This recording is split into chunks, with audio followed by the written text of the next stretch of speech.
Usted está viendo tvUy.com, el canal uruguayo diseñado para Internet. Nuestro reportaje de la semana hoy tiene como invitado central a la joven diputada de Alianza Nacional del Partido Nacional, Verónica Alonso. Esta legisladora tiene un fuerte perfil wilsonista y ha elegido a este sector para militar dentro de esta colectividad política tradicional. El tema de las adicciones al alcohol y a la pasta base son algunos de los grandes asuntos que trata como legisladora a nivel del Parlamento, como representante en la Cámara Baja por esta colectividad política. Pero naturalmente las elecciones internas y el devenir del Partido Nacional son asuntos que trata esta legisladora, mirando un poco lo que va a ser el escenario del año 2014. Es de mano tendida y busca a través de este perfil buscar la unidad primero dentro del Partido Nacional para luego converger hacia un gran programa que permita a todos los uruguayos tener en esta colectividad y en esta fuente política una referencia muy clara a la hora de gobernar. Verónica Alonso entonces es nuestra invitada central. Diputada, ha sido un verdadero gusto el estar aquí con usted y compartir este espacio, por su gentileza de habernos cedido esta posibilidad de conocerla y de que sobre todo los televidentes puedan conocer su pensamiento político, su derrotero, su camino. Es una mujer joven, es mujer en una estructura política donde las mujeres no abundan, pero además acaba de hacer un cambio importante. Ha dejado el herrerismo, usted tiene una fuerte raíz wilsonista, y naturalmente nosotros luego en algunas imágenes vamos a mostrar esa cantidad de cuadros que detrás suyo rememoran y conservan la figura de un Wilson Ferreira Aldunate, que incluso por estos días ha vuelto otra vez al escenario político por la impronta que al país le ha dejado, por su fuerte contribución, un líder político muy carismático y de mucha fortaleza, sobre todo ideológica, que cumplió además un rol clave a la salida de la dictadura, fundamentando y cimentando un proceso democrático. Con las polémicas que naturalmente la historia y el tiempo recogerá, pero bueno, es una figura realmente de relieve. Y mi primera pregunta es esa: siendo wilsonista, vuelve ahora a esta vertiente, ¿y por qué? ¿Por qué lo hace? Porque abandona aquella bandera herrerista de la que tal vez ideológicamente no tenga una formación, pero hoy recoge esa tradición. Primero que nada, Leonardo, muchísimas gracias por este espacio. La verdad que la agradecida soy yo. Y tú me has hecho, una pregunta muy importante, que en estos últimos meses me la han planteado. ¿Por qué en Alianza Nacional? ¿Y por qué con el senador Jorge Larrañaga? ¿Por qué apoyar al senador Jorge Larrañaga? Y esta fue una decisión muy pensada, no solamente desde mi lugar individualmente, sino colectivamente con mi agrupación, porque siento que la decisión del doctor Luis Alberto Lacalle de no ser candidato, no de su liderazgo, porque su liderazgo es indiscutido, es un líder natural, pero sí de su candidatura, llevó a que nosotros tomáramos una decisión. Y lo hicimos a favor de y no en contra de nadie. Nosotros creemos que estos tiempos son más que necesarios de liderazgos firmes y de liderazgos fuertes. Y quien reúne mejor esas condiciones hoy en el Partido Nacional es el senador Jorge Larrañaga. ¿Por qué? Por varios motivos. Primero, por su trayectoria.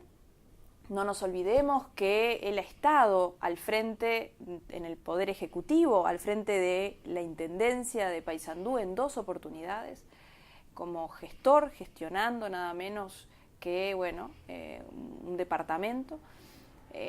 Por su trayectoria también en el Senado, ha sido senador en varias legislaturas y ha tratado temas muy importantes, como por ejemplo un tema vital para nosotros, que tiene que ver con la educación, que podemos conversar en minutos también sobre este tema. Pero además porque encuentro en Jorge Larrañaga lo que tú decías hace unos minutos, esa impronta wilsonista, en lo que Wilson tuvo de único y tiene de permanente, que es el liderar un proyecto político, pero sobre todas las cosas un proyecto social, que me parece que el Partido Nacional tiene que, ya no solamente el compromiso, sino la obligación de llevar adelante. Para aquellos que somos veteranos, cuando Wilson sale de la prisión, tras su discurso en la explanada municipal de Montevideo, una de las primeras decisiones que toma es reconstruir o construir una Secretaría de Asuntos Sociales. Incluso apuntalar, por ejemplo, la presencia de militantes blancos en los sindicatos. Él decía, no se entra ni de blanco, ni de colorado, ni de Frente Amplista, se entra por el oficio que cada uno de los trabajadores tiene, pero de ladrillero fue la palabra que él utilizó. También una fuerte presencia en otras actividades sociales, en la vida gremial estudiantil, pero todo eso el Partido Nacional lo ha ido perdiendo. Bueno, es tiempo de recuperar, hay tiempo para recuperar ese camino que se ha perdido porque han pasado ya casi 2 décadas. siempre hay tiempo. Y en mi caso yo entiendo la actividad política como una tarea social con poder de decisión, ¿no? Y por ahí pasa mi camino y también entiendo que así pasa también el objetivo y el camino del senador Jorge Larrañaga y de Alianza Nacional. Tú mencionabas cosas muy importantes de Wilson. Yo recuerdo ese discurso de la Explanada con mis años, era una niña. Era muy joven, Era sí. una niña, pero en mi casa, una casa con una impronta wilsonista, una familia muy blanca, con una impronta wilsonista muy marcada. Mi padre, un gran wilsonista, que nos fue transmitiendo, y Wilson lo hizo por sí solo cuando tuvimos oportunidad de conocerlo. Y Wilson marcó en aquel momento un concepto muy importante, justamente en los tiempos que se vivían, y sobre todo la grandeza de Wilson aún saliendo de aquella situación, que fue el concepto de gobernabilidad. Recuerdo casi con precisión, vamos a votar al doctor Julio María Sanguinetti todo aquello que sea necesario para el país, aquellas cosas con las que estemos de acuerdo, con las que no estemos de acuerdo, pero, dijo él, sin que se comprometan principios esenciales. Exactamente. ¿Y usted cree que en esta Alianza Nacional está ese espíritu presente? Larrañaga ha estado cercano al presidente Mujica. Bueno, pero esa es una de las cosas que a mí me gusta remarcar, y con respecto a este concepto de gobernabilidad. Larrañaga ha tendido la mano, que eso es un concepto a mi entender importante en el sistema político, ha tendido la mano cuando entiende que es necesario para el país, aún y a costo de llevarse varias críticas, ¿verdad? O decepciones incluso. Por propios y ajenos, pero yo creo que él lo ha hecho desprendido incluso de sus propios intereses personales, y eso para mí es un acto de grandeza. Y lejos parece de pagar un costo político, porque a veces estas cosas en política Pero se pagan, sin duda. ha capitalizado un camino, incluso, como usted decía, polemizado a la interna de su propio partido. ¿Cómo ve entonces este desarrollo?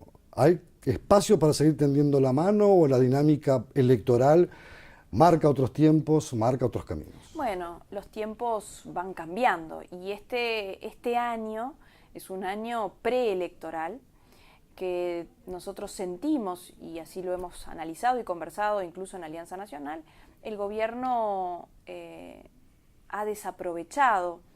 En particular, por ejemplo, el senador Jorge Larrañaga ha trabajado intensamente en los acuerdos multipartidarios con respecto a la educación, y sin embargo el gobierno lamentablemente no ha aprovechado esa instancia de poder unir y construir entre todos, porque ayer justamente en una conversación, en un análisis que hacía nada más ni nada menos que el historiador Gerardo Caetano, él decía: el grave problema que tenemos instalado en nuestro país es el tema de la educación, y de este tema no se sale si no es en un acuerdo multipartidario en donde todos los partidos políticos y todos quienes tienen responsabilidad se pongan de acuerdo. ¿Sabe que a veces desde fuera se ve que importa más si hay presencia o cuota sindical en las estructuras educativas que los programas, que el desarrollo? Exacto. La clase política ha mirado más ese aspecto puntual, es la lectura que uno, como observador distante, tiene de lo que son los distintos discursos. Pero, ¿cómo se llenan los contenidos? Más allá de que haya una presencia sindical,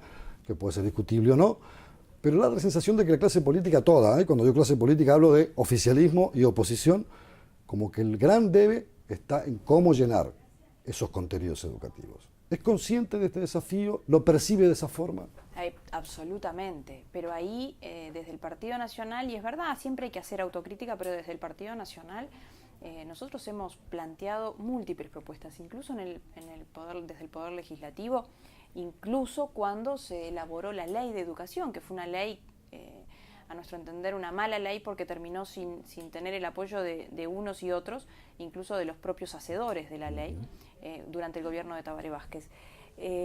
Creo que en esto es más que necesario ponerle la lupa, hoy más que nunca, y ojalá que el gobierno entendiera que esta es ya no una necesidad, pero sobre todo para la población más vulnerable, que es la que necesita indispensablemente de esa oportunidad que implica el tener una buena educación.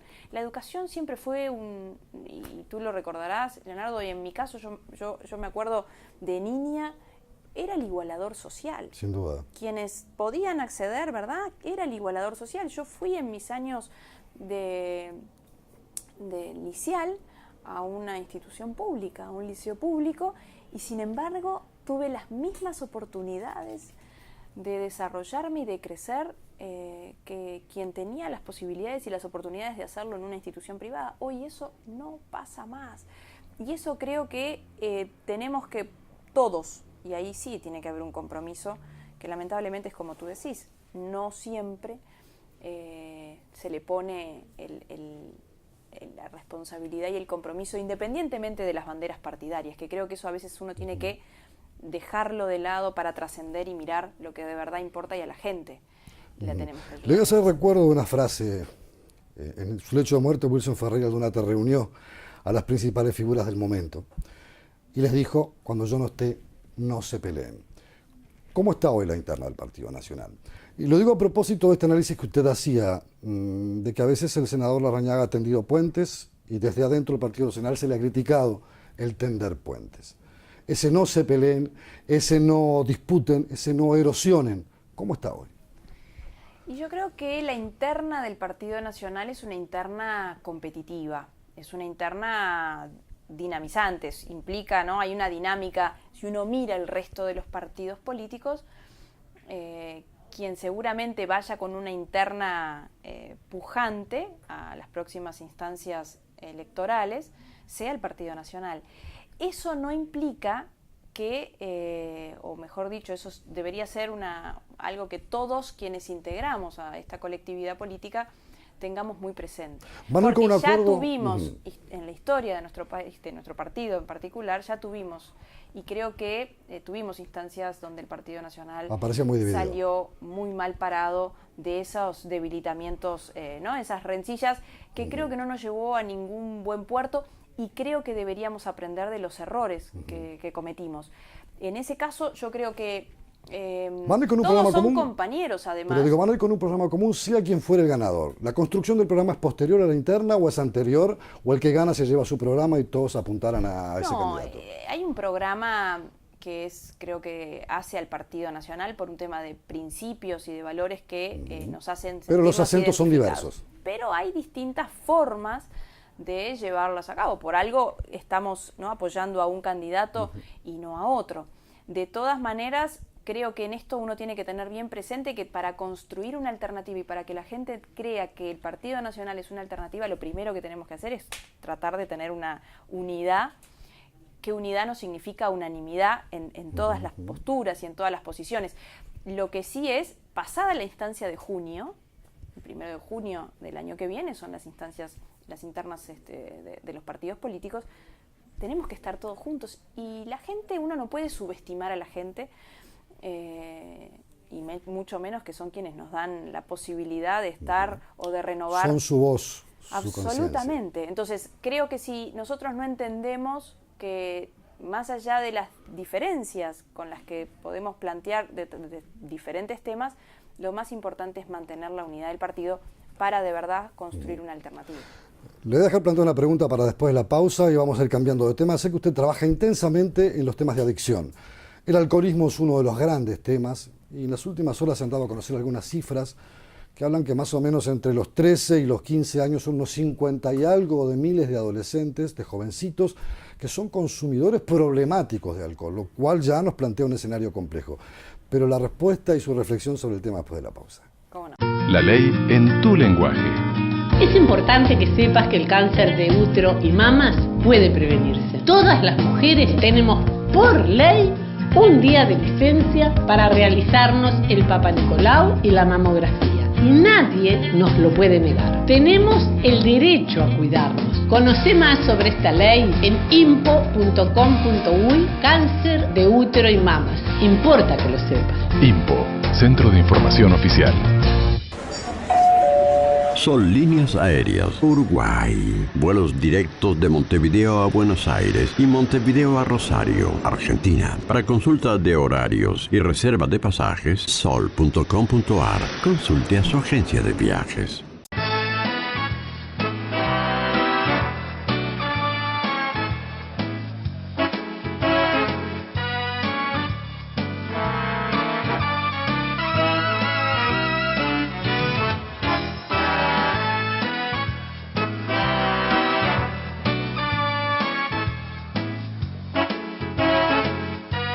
Solo a través del correo uruguayo podés mandar una pecera para tarariras. ¿Una pecera para tarariras? No, una pecera para tarariras, Colonia. Ah. El correo uruguayo llega hasta donde quieras.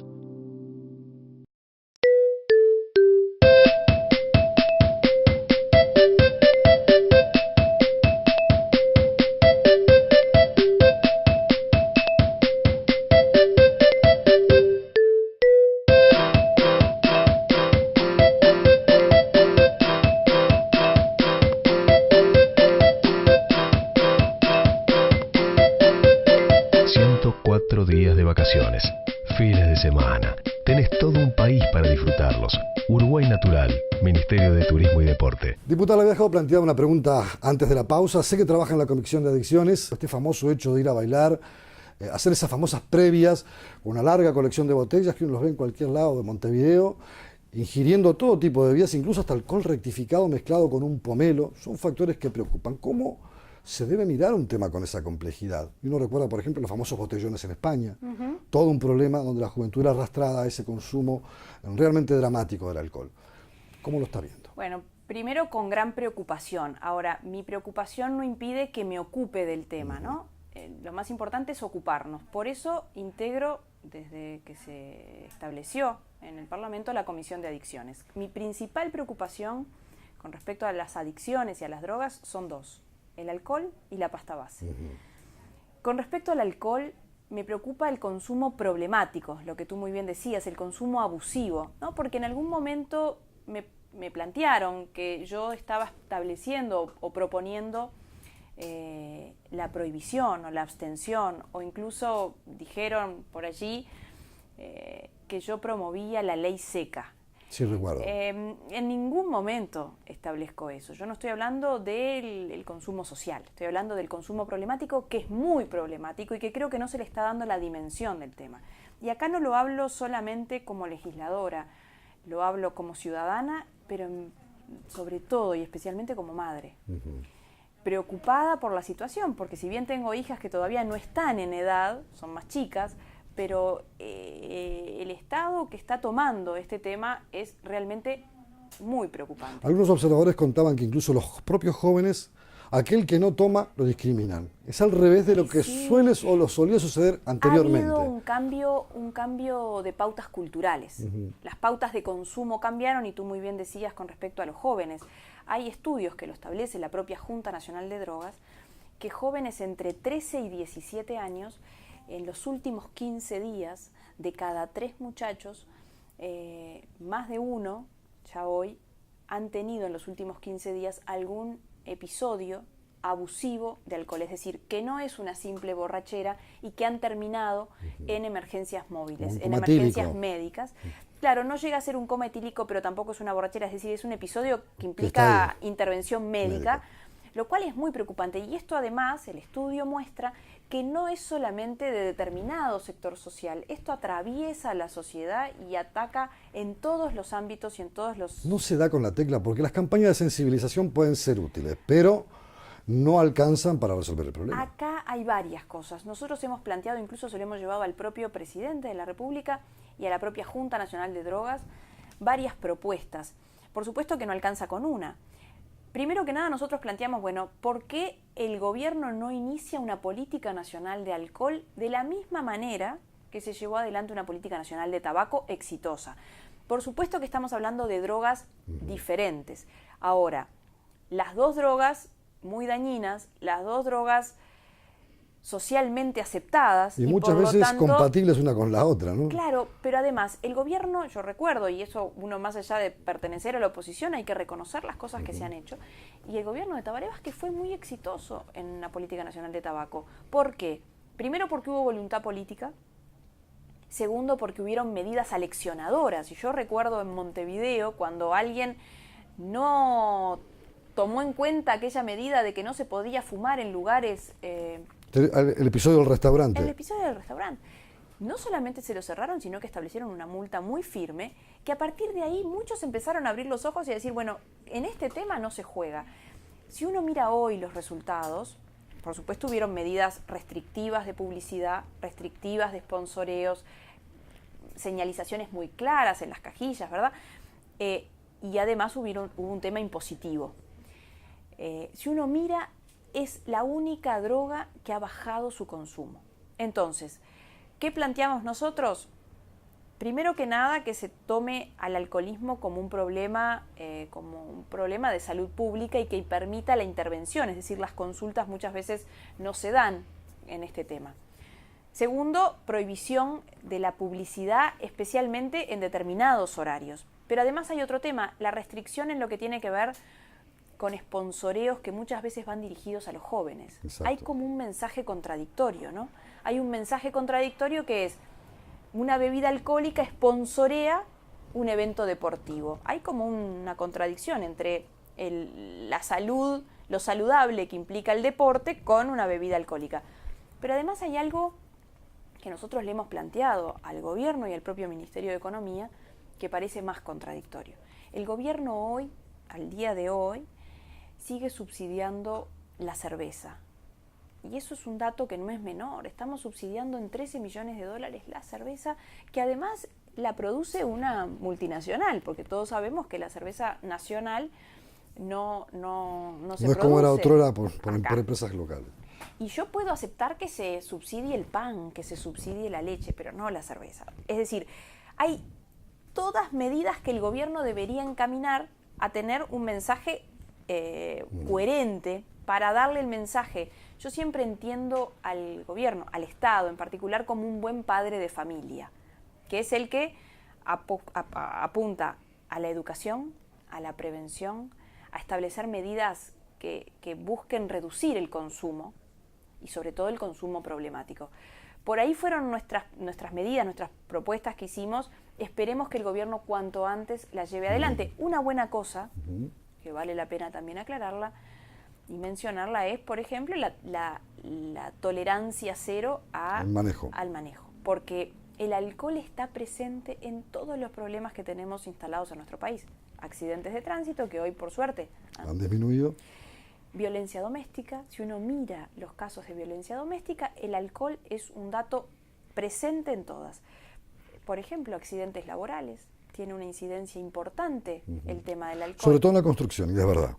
Entonces, si uno analiza, no solamente desde el punto de vista hasta preventivo, desde la salud y desde lo económico también. Entonces, creo que el país necesita embarcarse cuanto antes y no alcanza solamente con campañas puntuales, ¿no? Se sale el 24 de agosto porque es la noche de la nostalgia, pero después hay como huecos donde uno tiene que ser constante. Uno observa realidades como, por ejemplo, el cuerpo inspectivo del INAU, que debe controlar el tema de la venta y la expedición de bebidas alcohólicas, y tiene 17 miembros.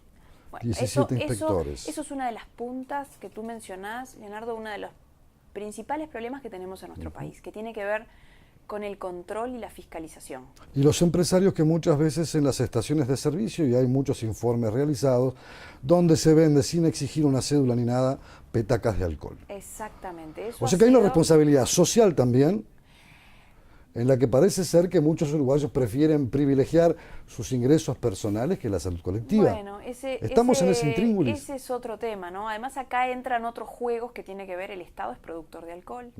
Hay muchos intereses en juego en esto, por eso muchas veces es preferible mirar para el costado, pero yo creo que por la salud, especialmente de nuestra sociedad, especialmente de nuestros jóvenes, tenemos que, habrá que sacrificar determinadas cosas, pero creo que lo más importante es velar por la salud de nuestros ciudadanos y en particular de los más jóvenes. Pero tú mencionabas algo que quería hacer mención, que tiene que ver con el INAU. Con el INAU, que no ha cumplido correctamente con esa pata de fiscalizador y de contralor que tiene que ejercer. Todos hemos visto entrar en estaciones de servicio y ver menores de edad, o en lugares públicos. Nosotros hemos también intentado buscar que los lugares bailables abran y cierren en horas más prudenciales, más tempranas. Sin embargo, hay una presión que va a haber que, manejarla. Manejarlo. Quería agregar un dato más, y no es menor. Y esto lo vamos a dejar para después de la pausa, porque conjuntamente con la aparición del alcohol, el alcohol muchas veces es la puerta de entrada al consumo de otro tipo de sustancias. Está la pasta base, está ahora una propuesta del Poder Ejecutivo de intentar buscar una lucha que muchos dicen en el mundo, incluso expresidentes como el colombiano César Gaviria y alguno otro más, como Uribe, que han señalado que esa batalla está perdida. En Estados Unidos algunos estados han liberalizado el consumo y el autocultivo de la marihuana, pero son fenómenos que preocupan, porque el alcohol, la droga, y más la droga que no es droga, que es veneno, porque la pasta base es un derivado bastante más complejo, suelen ser factores que alteran y mucho la composición social de un país. Pero me lo contesta ahora después de la pausa. Solo a través del correo uruguayo podés mandar un portero eléctrico para tranqueras. ¿Un portero eléctrico para tranqueras? No, un portero eléctrico para tranqueras Rivera. Ah. El correo uruguayo llega hasta donde quieras.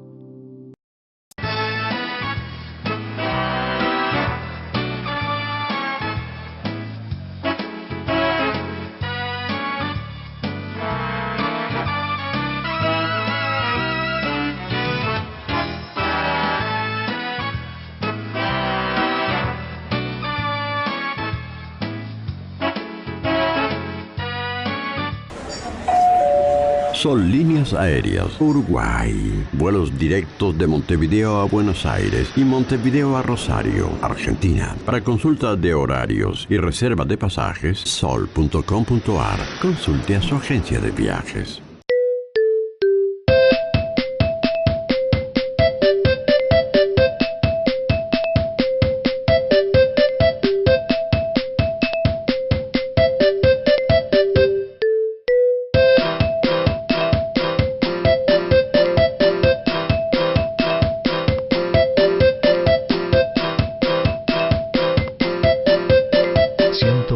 Días de vacaciones, fines de semana. Tenés todo un país para disfrutarlos. Uruguay Natural, Ministerio de Turismo y Deporte.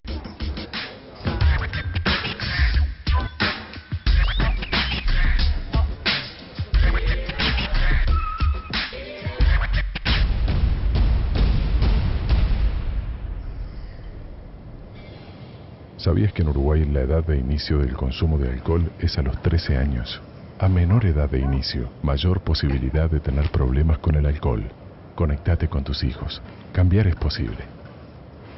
Junta Nacional de Drogas, Presidencia de la República. La ley en tu lenguaje.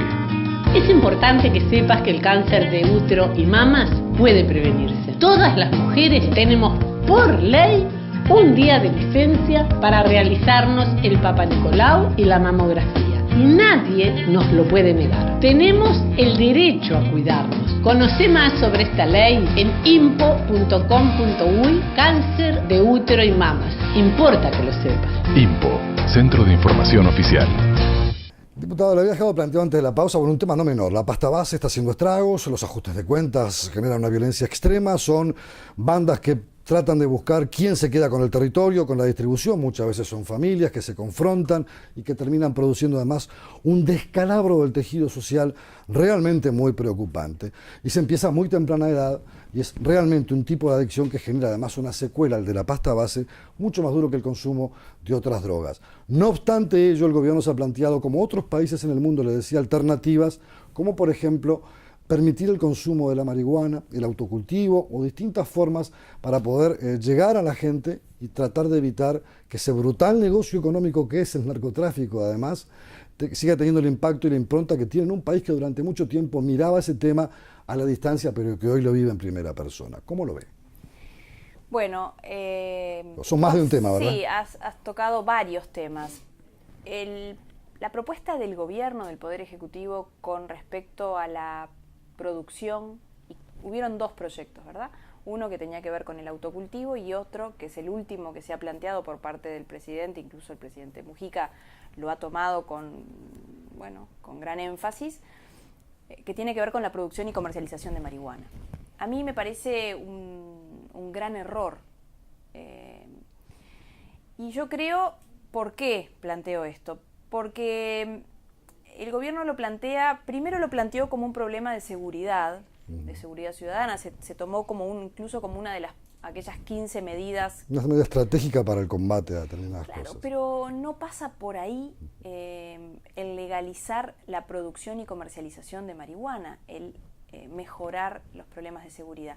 Creo que el gobierno pone la mira en el lugar equivocado. Le puso la mira erradamente al tema de la marihuana cuando debería atacar con todas sus fuerzas al tema de la pasta base. Que ese sí es un grave problema y que muchas veces la gente se pregunta. Pero cuando le dicen que la batalla está perdida, no solamente lo dicen en Uruguay, pero ¿no? hay un concepto, bueno, pero yo... Lo dicen en México, lo dicen en Colombia, sí, lo dicen en los Estados Unidos. Hablan que el prohibicionismo no funcionó, que el paradigma del prohibicionismo no Y lo que funcionó. cuesta enfrentar la lucha contra el narcotráfico, organizaciones muy poderosas. Pero no legalizando la comercialización de marihuana se va a combatir el narcotráfico.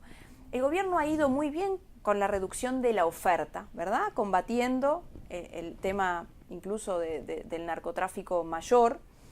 Ahora, lo menor, el menudeo, lo ha hecho muy mal. Las bocas de pasta base, parece increíble que el gobierno no pueda combatirlas.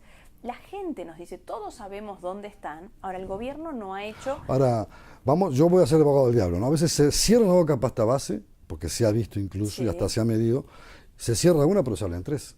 Porque incluso hay una forma de distribución territorial, digamos, de quienes la comercializan o la usan, que les da un grado exponencial cada vez mayor. Está bien, pero ¿Cómo hacer para no acotarlo? creo que sea... Yo creo que el gobierno nos introduce en un nuevo problema sin resolver. Acá hay un problema que es ¿cuál es la respuesta que nos va a dar el presidente de la República con la cantidad de adictos que se va, sin ninguna duda, cuando uno habilita, y además cuando el Estado es el que produce y comercializa, parece además que da un mensaje que, bueno, parece bastante hasta normal, porque si el Estado es el que comercializa y produce, da hasta una sensación de normalización de la droga. Ahora es un tema que veo que va por encima de partidos políticos, ¿no? Porque Sí, esto hay atraviesa pro los partidos y en contra de este proyecto en todos los partidos políticos y todos tratando de mirar y aportar un dato, una forma, un encuadre, una manera, pero no se da todavía con el camino correcto. Si es que lo hay, capaz que son múltiples. Yo creo que primero, más allá de las propuestas que otros países han planteado, caso de Colombia, caso de México, países que viven y conviven con serio. grandes problemas con respecto al narcotráfico y los cárteles que lamentablemente no han logrado erradicar,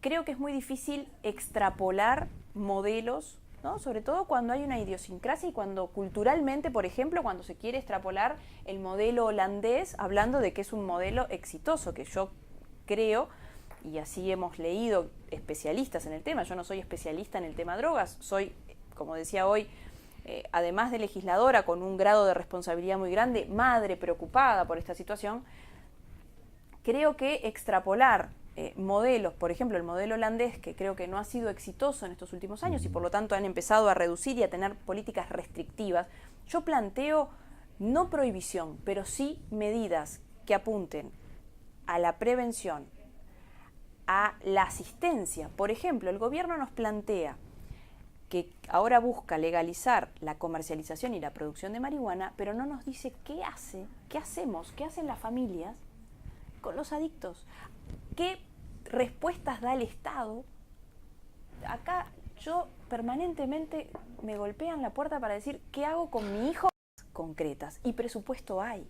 Nosotros hemos votado presupuesto y para eso siempre vamos a votar todas las veces que implique prevención, educación y por supuesto rehabilitación. Lo que hacen muchas veces, lo que el Estado no cubre, lo hacen muchas veces organizaciones de la sociedad civil, ¿verdad? ONGs, que trabajan muy bien en este tema y que lamentablemente cada vez son más, porque cada vez se necesita y más demanda. Entonces, a lo que voy es, ¿por qué entrar en un nuevo problema, como es este tema de habilitar que el Estado sea productor y comercializador de marihuana, si antes tenemos el caso, por ejemplo, del alcohol y de la pasta base? Ahora, ¿qué piensa cuando, por ejemplo, figuras tan antagónicas desde el punto de vista ideológico como un Fernández Huidobro o un Jorge Valle, ambos plantean liberalizarlo todo? Y son dos referentes de dos universos muy distintos, ¿verdad? Dos extracciones políticas con épicas políticas muy diversas. Pero ¿qué piensa la diputada Alonso cuando escucha ese tipo de planteos que ya van más a la raíz? Decir, bueno, liberalicemos todo Me parece una locura, me parece, y con el máximo respeto, en particular al expresidente Jorge Valle, pero creo que en esto se comete un gran error. Creo que no es el camino la liberalización, así como la prohibición fue un paradigma que no respondió en el mundo. La legalización de todo parece un camino también incierto, inseguro, y que yo no quiero para mis hijas, ni para mis hijas ni para todos los que en este país queremos generar jóvenes sanos, saludables, con posibilidades, con oportunidades, y no es liberalizando todas las drogas. Todos estos temas nos llevan a una pregunta que sin duda va a faltar tiempo para responderla, pero esta va a ser la primera visita. Esperamos tener otra más para poder seguir comentando todos estos temas. Pero bueno, frente a estos asuntos, a veces uno se pregunta cómo se involucra la familia para combatir el alcohol, para combatir la droga, la comunidad educativa. Tenemos herramientas. Nuestra generación ha sido menos responsable de lo que nuestros mayores fueron con nosotros. Todos estos son temas que sin duda uno se pregunta cuando ve esta descomposición social. Sí, y ese es un gran tema que creo que es el que está atrás de todos los problemas que hoy quizás afloran en nuestra sociedad y que tú muy bien mencionabas. Yo creo que, primero que nada, en esto no hay una responsabilidad o no hay un culpable único. Hay responsabilidades compartidas. No es el gobierno, yo no quiero atribuirle al gobierno, el gobierno tiene una gran responsabilidad sin duda, pero acá hay responsabilidades compartidas y creo que las familias tienen una gran responsabilidad, y en mi caso yo lo hablo también como mujer y como madre, ¿no? Que somos muchas veces formadoras de lo que significa es el germen de la construcción de una persona. Y creo que detrás de todo está probablemente en nuestro país que hemos ido perdiendo. Parece un discurso bastante reiterativo y que seguramente escuchemos todos los días, el tema de la pérdida de valores. Que siempre en cualquier asunto de la vida, se la atribuimos a otro. Y pero nunca hacemos la cuota, parte de responsabilidad, autocrítica. Es verdad, pero yo no siento que perdimos los valores, ni tampoco tengo el discurso de que todo tiempo pasado fue mejor, ¿verdad? Cambió, la sociedad cambió y tenemos que adaptarnos y también aprender a enseñarles a nuestros hijos que los tiempos cambiaron, pero no por eso son peores. Creo que los valores no se perdieron y lo que sí siento es que están como adormecidos y hoy quizás no tenemos esos valores que antes capaz que nos inculcaban mucho más fuerte, el valor del respeto, de la palabra, el de la solidaridad. El de la proximidad. Exactamente, y sí lo que tenemos que volver a recuperar y a despertar, porque siento que no los perdimos, que están adormecidos, son esos valores que nos hicieron, como muy bien decía quien hoy empezamos las palabras con respecto a él, nos decía Wilson, formábamos parte o somos parte de una comunidad espiritual. Y creo que por ahí tenemos que volver a recuperar para, ahora sí, después de 25 años, hacer que llegue la hora del nuevo wilsonismo, a partir de esos valores para volver a recuperar esto que somos, que no somos solo una sociedad, cada uno haciendo nuestra propia vida, en un ámbito cada vez más egoísta, sino una comunidad que nos respetamos. A propósito de usted que planteaba recién eso del nuevo wilsonismo, yo hace un tiempo atrás conversando, como ahora lo hago con usted, mano a mano con el senador Francisco Gallinal, quien fue incluso secretario de bancada del Movimiento por la Patria ya en 1985, cuando yo y otros muchos como yo hicimos nuestros primeros pasos en esta aventura del periodismo. Él decía, le falta wilsonismo al partido. Y le falta no la figura que está, sino la ideología, la idea, el pensamiento concreto. Y usted me acaba de decir, estamos creando un nuevo wilsonismo. ¿Es real esto? ¿Cómo son puntos convergentes? Falta algo, pero todavía hay que construirlo. El desafío es grande, la tarea es monstruosamente grande. Es que no alcanza solamente con nombrar a Wilson. Lo vamos a tener presente en la medida que actuemos, ¿no? No con su grandeza como la tuvo, pero por lo menos tratando de hacerlo desde la acción y no solamente desde la palabra. Creo que desde ese lugar vamos a empezar a construirlo, porque en definitiva Wilson marcó un tiempo, que es otro tiempo al que hoy vivimos, pero nunca logró, porque no lo dejaron, lamentablemente, ser gobierno. Y nosotros necesitamos, el Partido Nacional, pero el país en particular necesita hoy más que nunca de un gobierno con esa impronta. Y por eso me parece que ese es el sentido con el cual nosotros trabajamos todos los días. Es posible reeditar aquella vieja experiencia, mucha gente joven no lo va a entender, la CIDE, aquella unidad de pensamiento que aglutinó figuras que, un joven Danilo Astori, por ejemplo, un joven Dabrié, gente que venía de todas las vertientes, Enrique Iglesias, un joven Enrique Iglesias, primer presidente del Banco Central, aglutinó a toda una camada de gente para pensar en Uruguay, no al corto plazo, sino a 30, 40 o 50 años. Parece ser que esa idea está ahí latente, pero es difícil poder llegar a conformar una estructura de esa naturaleza. Ojalá... o tomando esa bandera de Wilson, ojalá ¿verdad? podamos tener por lo menos una pequeñísima parte de aquel gran pensamiento que tenía Wilson de pensar más allá de la inmediatez y que convocara a, independientemente de las banderas políticas, tú mencionabas muy bien, a grandes referentes, pensando especialmente, y eso lo tiene quien tiene la capacidad de haber sido un gran estadista, no solamente un gran caudillo, sino un gran estadista como fue Wilson. Ojalá podamos construir y no dividir, que ese es el miedo con el que hoy estamos transitando en esta sociedad, que yo creo que el doctor Tabaré Vázquez, en su gobierno, que podemos analizarlo en otras instancias, que tuvo sus luces y sus sombras, él marcó una línea divisoria muy grande. Y él marcó a partir de ahí, desde el año 2005, los buenos, ¿no? Acá estamos los buenos y los demás son los malos. Y creo que esa línea hay que borrarla hoy más que nunca. Y por eso estoy convencida que Jorge Larrañaga es quien puede unir y borrar esa línea que lamentablemente se trazó en el año 2005 y que yo creí que Mujica iba a buscar la reconciliación y que lo intentó en el primer tiempo, pero que hoy lamentablemente la vuelve a reafirmar. Para rematar la nota, quiero preguntarle, hoy la intención de voto dentro del Partido Nacional marca una adhesión muy clara, muy fuerte a la figura de Jorge Larrañaga. Lo dicen las encuestadoras, no lo decimos nosotros, que no somos técnicos en la materia. ¿Eso juega como un factor a favor o es una responsabilidad con la que cargar para sostenerlo, para mantenerlo y para ampliarlo ante una figura de un joven dirigente político como Luis Alberto Lacalle Pou? ¿Cómo juega ese factor? Bueno, es un factor, por supuesto, de desafío, de gran desafío por delante, que nos da la alegría de saber que estamos en una situación, por supuesto, clara de ventaja, pero que eso no implique, ¿no? Al contrario, creo que implica tener mayor responsabilidad para adelante, porque estamos ante la responsabilidad y ante el desafío de ser gobierno en las próximas instancias. ¿Habrá más mujeres y estas las del estribo en la Alianza Nacional? Ojalá que sí, porque las mujeres, y acá no lo hablo desde una mirada feminista, sino con una mirada femenina. Soy mujer, reivindico el papel de la mujer, soy madre de 3 hijas mujeres. Pobre esposo. Sí, no tiene otra. No tiene escapatoria. No tiene otra, vive entre mujeres. Pero yo creo que la mujer le aporta a la vida política una mirada diferente, ni mejor ni peor, diferente, que humaniza y que busca humanizar el sistema político. Y creo que eso le va a hacer muy bien a nuestro país y por supuesto a los partidos donde integremos cada vez más mujeres.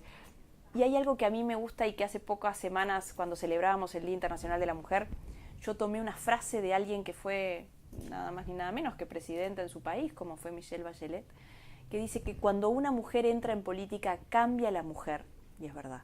Pero cuando muchas mujeres entramos en política, cambia la política. Y eso también es verdad. Así que ojalá que seamos muchas más. Gracias por recibirnos. Estaremos encontrándonos en algún momento nuevamente para seguir disfrutando de esta reflexión abierta y de estos temas que hacen en la vida cotidiana de todos los uruguayos. Cómo no, con mucho gusto y a las órdenes. Acá estamos para siempre. Y hasta aquí, amigos, este reportaje de la semana. Hemos conocido el pensamiento político y el desarrollo cotidiano del trabajo parlamentario de la legisladora Verónica Alonso, de Alianza Nacional del Partido Nacional. Usted está viendo TVUY.com, el canal uruguayo diseñado para Internet.